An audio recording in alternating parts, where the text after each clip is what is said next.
Good afternoon, everyone.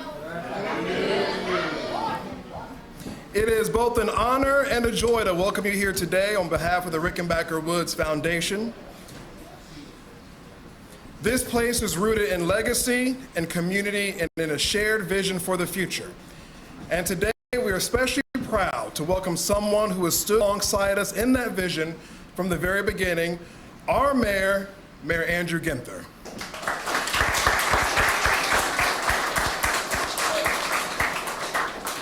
Mayor Ginther, your commitment to Livingston Avenue is not new.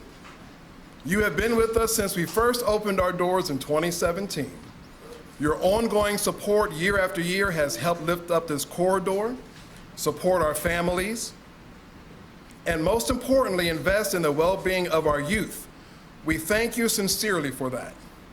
We also extend our gratitude for your continued partnership with the Livingston Area Merchants Association, whose president, Ms. Nina Cradoff, is here with us today. Hello, President Cradoff. Nina, thank you for your leadership and for always being a fierce advocate for our neighborhood businesses. Mayor, your administration has made significant investments, millions of dollars, towards making our city safer and more supportive for children and families, not only during the summer months, but throughout the entire year. Today, we are joined by some of those very youth those investments have benefited. Our amazing Summer Youth Adventure Camp participants. Yay.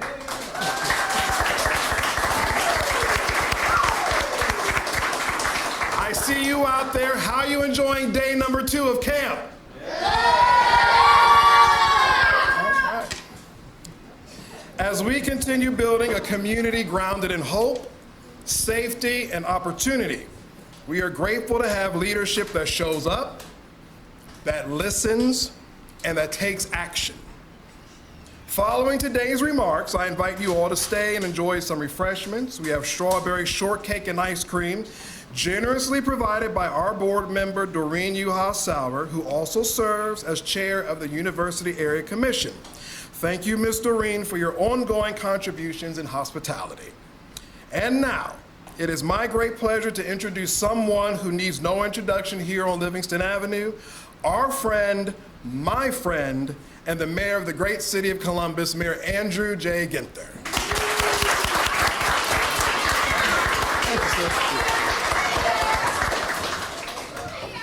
Good afternoon.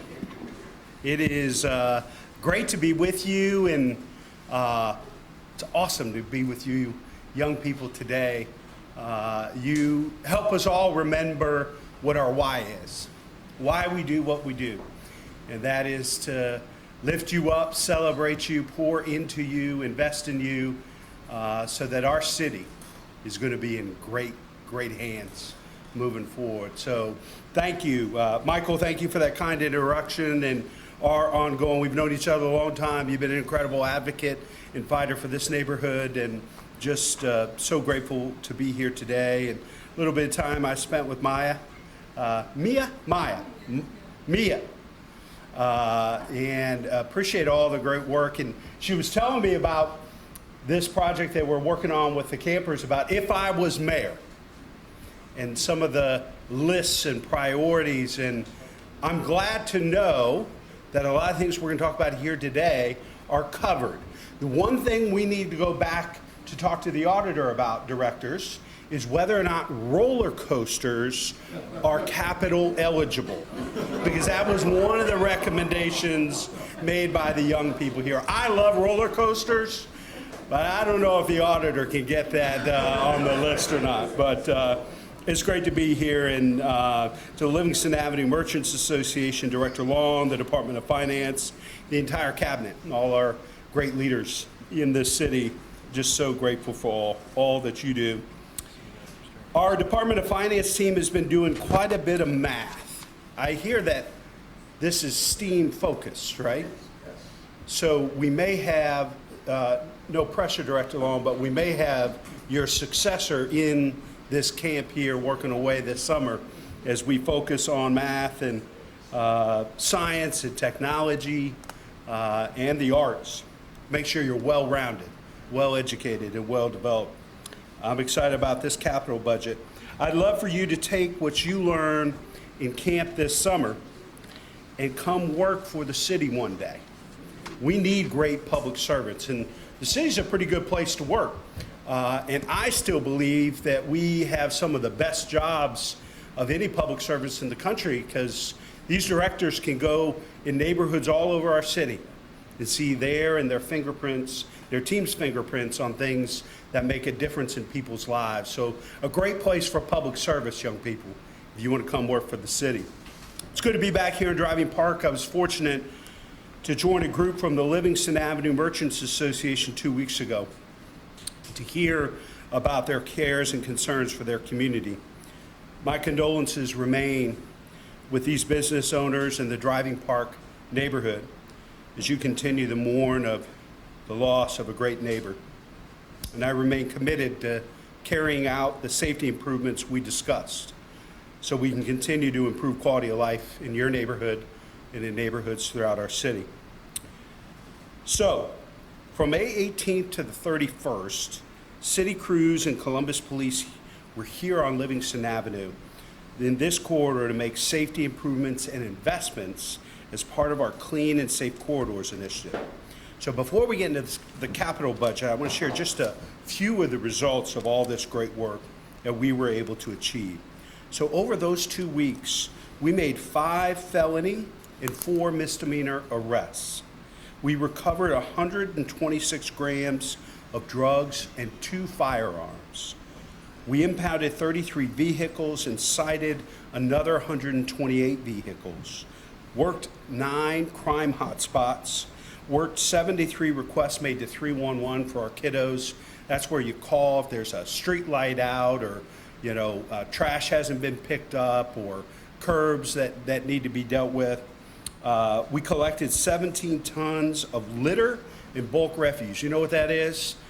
That's the stuff that makes our neighborhood look dirty, which also can lead to making it look unsafe and a hard place to do business and raise a family. Very important. We patched 591 potholes. Who knows what a pothole is? They tear your car up, something fierce. So we fix those up, because the last thing we want is mom and dad's car being in the shop and not able to get you to camp or to work or doing whatever needs to be done. And we also hung and posted 187 new street signs. This was all done to make this corridor safer, more vibrant, and inviting to the people who live and shop along Livingston Avenue. It's good progress, and we remain steadfast in our commitment to Livingston Avenue and to the Driving Park neighborhood. Today, we continue our investment in this neighborhood and others with the introduction of my 2025 capital budget proposal. As a next step in the Clean and Safe Corridors initiative, the City of Columbus will invest another $5 million from the capital budget to install more lighting, cameras, and other infrastructure along the Livingston, Parsons, Sullivan, and High Street commercial corridors that have been a part of this program. So when we announced this, it was a lot of city staff and operating resources. We said we'd follow it up with capital investments because we want to keep building momentum, making sure these corridors are safe for you to shop, to do business, and for families to gather. Investing in our collective safety, prosperity, and well-being is one of the most important things we can do as a city, which is why this capital budget, which includes just over $2 billion in new funding and nearly $819 million in carryover funding, will help us build new police stations, purchase fire trucks. Who likes fire trucks here? Create safer interactions and bikeways so that you can ride your bikes safer in this community and communities around the city. Create safer intersections.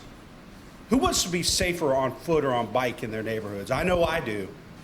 And we know that by investing here, we can save lives and make lives better throughout our community. Expand our recreation facilities. Who wants more pools and rec centers? I know I do. And support high-quality, affordable housing development. right? You know, a place where you and your family can thrive and make sure that grandma and grandpa have safe, affordable places that they can either stay in or get access to, that they can age in place in their neighborhood. Among our safety investments, I'm pleased to share with you that the design of the new Easton Police substation will be completed later this year and will break ground on the new substation in January, thanks to $14 million in this capital budget. This is an important investment. A lot of people don't realize, they think of Easton, they think about the mall. There are more jobs in Easton than any other area of our city besides downtown. And those are folks that aren't working at the mall and the restaurants, but all the people that work for Huntington and MI and all the other major employers that are up around Easton. And that helps to fund police officers, firefighters, public health professionals, recreation and park staff in neighborhoods throughout the whole city. So the safer and healthier and stronger we make Easton, the safer, healthier, and stronger we make our entire city. Our proposal also includes $15 million in new fire vehicles and apparatus, our largest commitment to fire apparatus in the last 10 years. So we may continue to expand and modernize our emergency fleet to serve our growing city. If you or your family have an emergency and they call 911, we want to make sure you have the absolute best coming to your home to protect you and your family. Some additional safety investments include $2 million to begin designing and deploying a new records management system within the Columbus Division of Police so that we may use the latest technology and data analytics to anticipate, prevent, and solve crimes, make us all safer. $1.9 million for police facility renovations, $1.5 million for fire facility renovations, and $15 million in new funding for the new Franklin County Municipal Court building that's being designed and built collaboratively with Franklin County. I remain committed to ensuring that Columbus is the safest big city in America. And our continued investment in our facilities and technology will continue to get us there. One of the most important investments we can make in our collective safety doesn't fall in the ledger of the Public Safety Department. It comes by ensuring that every Columbus resident is safely and securely housed. That's why I'm also committing $50 million of the capital budget to creating more affordable housing in neighborhoods throughout the city.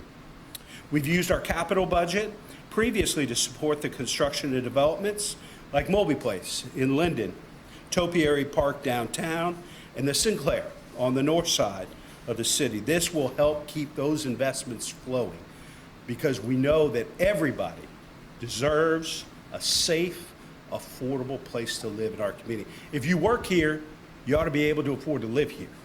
And that's what this investment's all about. Anybody notice any potholes or rough roads around town? I tell you what, that's why we're investing $54 million for street resurfacing, $16 million for roadway and intersection upgrades, and over $31 million for pedestrian safety and bikeway projects to keep our roadways safe and smooth. If you're on foot or on a bike, you deserve to be as safe as if you were in a car in our city. That's why we're recommending we invest $5.3 million to continue implementing our Vision Zero action plan. That seeks to eliminate traffic-related fatalities on our roads and intersections. These funds will enable changes at some of the most dangerous intersections and crosswalks so we can keep everyone on our streets safe. And finally, $8 million of this capital budget is dedicated to facility improvements for Columbus nonprofit organizations. These are our partner organizations that provide great services to our neighbors throughout the city. And this is a time when many human service organizations and nonprofits are seeing cuts and freezes by the state and federal governments. This funding includes $1 $0.5 million for the Poindexter Museum, $1 million for the King Arts Complex, $750,000 for Dress for Success, $650,000 for COSI. Who loves COSI? The best children's science museum in America. And Dr. Burtley and his team do an incredible job working for all of us. And $500,000 each for the Urban League, Franklin Park Conservatory, the Buckeye Ranch, Junior Achievement, and the Ohio History Connection. Great partners of ours. To the young people in the room, I'm proud to say that your city is investing in your future. We're investing so you can be safe, you can have fun. We're investing so Columbus remains a place where you love to live. I want you to get out and explore and learn about the world, but I want you to come back to Columbus to have an incredible career and raise your own family. And I'm proud to say that we can say that every child in Columbus, no matter what neighborhood they live in, will be impacted by this capital budget.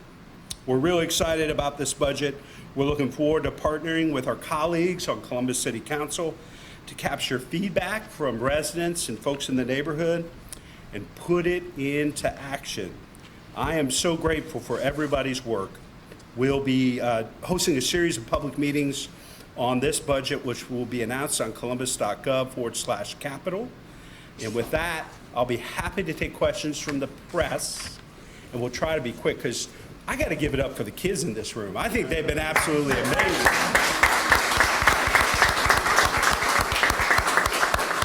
You guys are so much better behaved than my 14-year-old at home. I don't know. You come over to my house and show her how to act and behave, you know.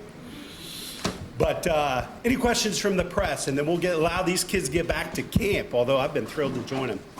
Last night at Columbus City Council, they approved funding for some new helicopters for the police departments.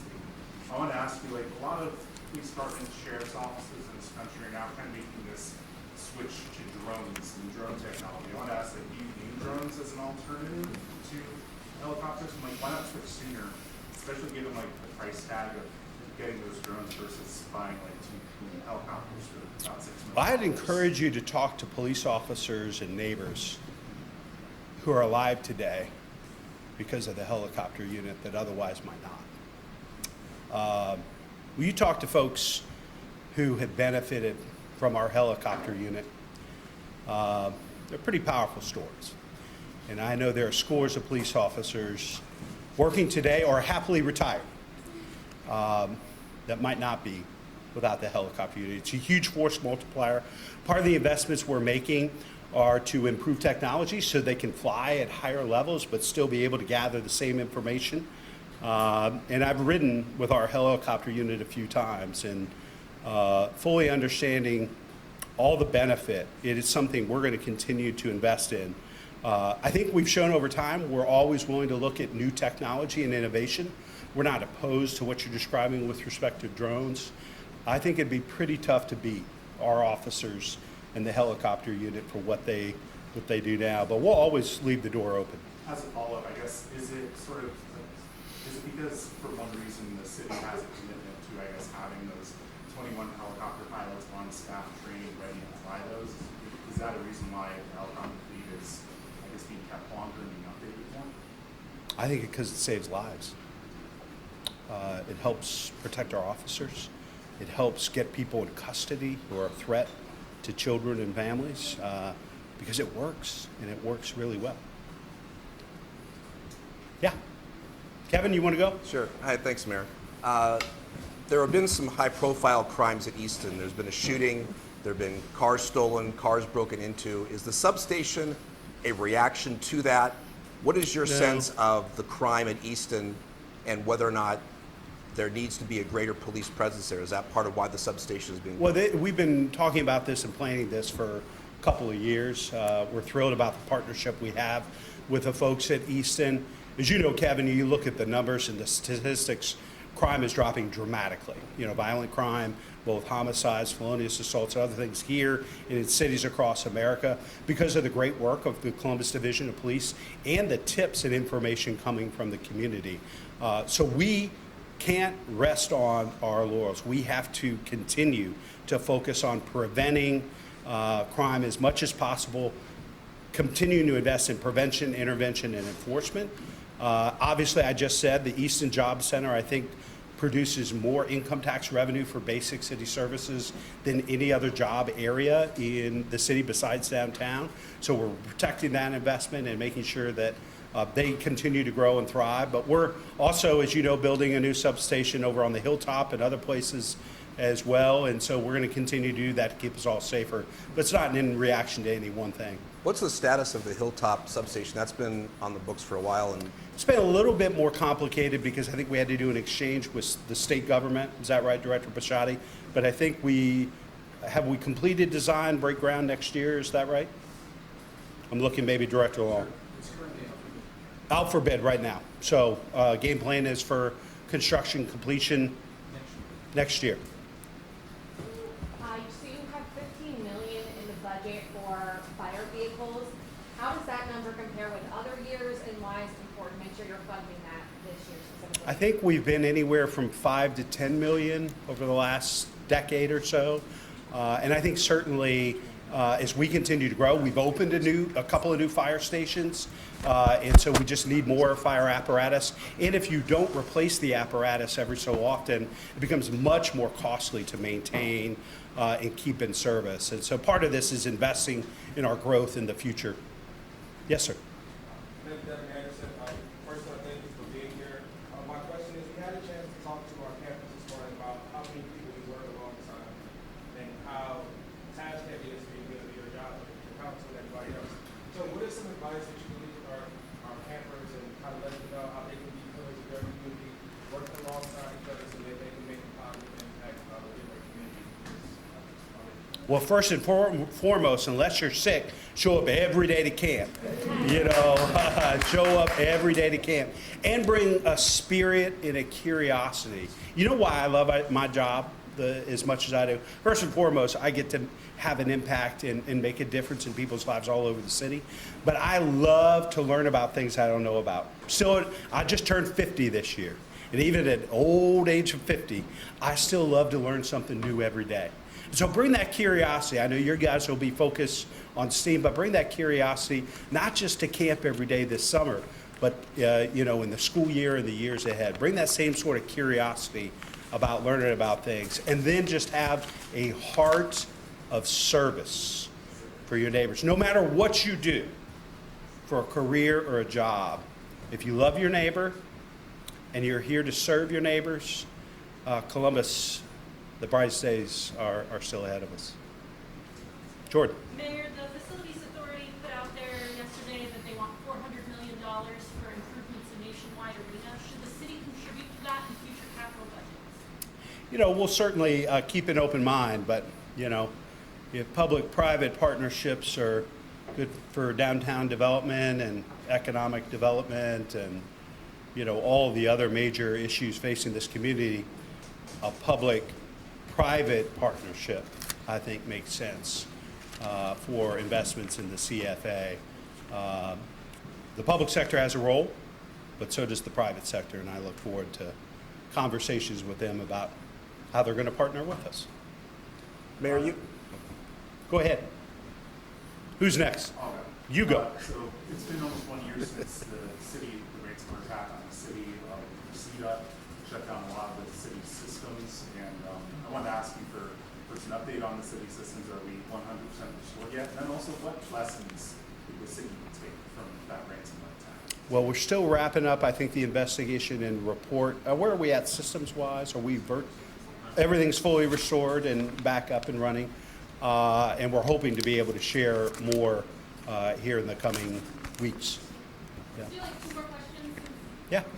Yeah, the kids have been great. And I'll stick around if you guys have more. But Mayor, you mentioned the intersections to improve the safety. For those people that live around those intersections in our city, what specifically is the city doing to make them safer for people to both bike, walk, and drive? Well, there's a new unprecedented partnership. I remember Directors Scacco and Pisciotti met just recently about more ways that public service and public safety can work together on this. I think we're taking a look at everything from lighting, signage, speed enforcement, other ways to get folks to slow down, be more mindful, but also making sure we have safer places for people on foot and on bike. As you know, a lot of Columbus developed after 1950, which means we kind of developed around the use of the car. And so what we're trying to do now in 2025 is make sure that everybody on a bike or on foot is as safe as somebody in a car. It's going to take time, but that's where the Vision Zero comes in. It's all about pedestrian and cyclist safety, and so that's where that money will be going. But there are probably about 10 intersections that are responsible for, gosh, probably about 50% of the injuries and fatalities. We all know where these intersections are. People are driving too fast, they're not being mindful, and our intersections weren't developed with pedestrians and cyclists in mind, and that's part of what Vision Zero is all about. And then tell me kind of how overall this budget compares with previous years and what the main focus was this year. You know, I think safety, health, and housing, I mean, those are kind of the biggest focus of this year's capital budget. It's pretty similar, I think, to a more recent year capital budget. And this is totally separate from the bond package that'll be on the ballot this fall. So our goal is with that bond package to continue to have very healthy capital budgets in the future. But I would say safety, health, housing are the big priorities, and it's pretty similar to more recent capital budgets. Jordan? Oh, I was gonna ask about the municipal court. Last year had a lot of funding for that, and I don't believe that construction has started. What's the timeline of the municipal court built? Chris? Sure, design is currently underway, and we don't anticipate groundbreaking until sometime this spring. I didn't want to give you bad information. Ask the director and get the good information. Yeah, yeah. Unless, sorry, do you have anything else to say on that? No. On Only one more, you might be interrupting snacks, so. that nice screenshot. One more question on the ransomware attack. Like you said, the FBI is also still investigating, and we're almost a year out. I wanted to ask you, has the city to date held anyone responsible or held anyone accountable in-house in the Department of Technology or elsewhere in the city, or the city's response to the ransomware attack and what happened initially? Well, I think what we want to make sure is that we have all the information first, so we have a complete and accurate, exhaustive report, and certainly we'll consider that once we have all that information. We've taken some steps, as you know, in the operating budget, a significant investment there. We're looking at additional significant investments from capital budgets to make sure that we're better prepared. But I want to remind everybody there were 150 cities in America who have endured cyber attacks in the last 18 months. I mean, this is happening in places all over America. I just wrapped up my final U.S. Conference of Mayors annual meeting in Tampa, and there are cities all over the country, hospitals, universities. I mean, how many times do you get notice from a corporation who's had a data breach or a victim of a cyber attack? So we are not unique or isolated. This is something that we're going to face, and I think, unfortunately, we're going to see a lot more of. So we've got to change the way we do business, invest, make some capital investments, do better training. But I think progress is making its way. Thanks to everybody. And most importantly, thanks to these amazing kids for letting us come in today.